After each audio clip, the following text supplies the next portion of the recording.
I am the daughter of this house, the Coelho residence. I came this morning and I am shocked to see that there is a mound of mud illegally dumped at the entrance of my house. I came along with my vehicle and I can't enter in. There's total destruction all over the place with very adamant people around. In spite of the stay order that has come from the panchayat and the collectorate, they haven't paid heed to it. Everything is a mess. Villagers are disturbed. Everything is going haywire. At what cost? Everything is coming to a very bad shape.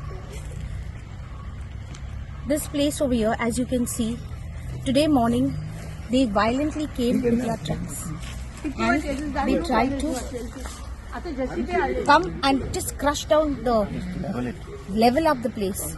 And if we hadn't intervened at the right moment,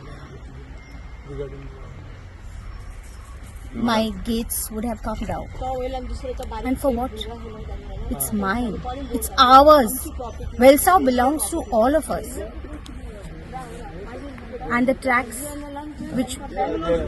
the boundary which belongs to our ancestors, with goodwill, was given to the railway.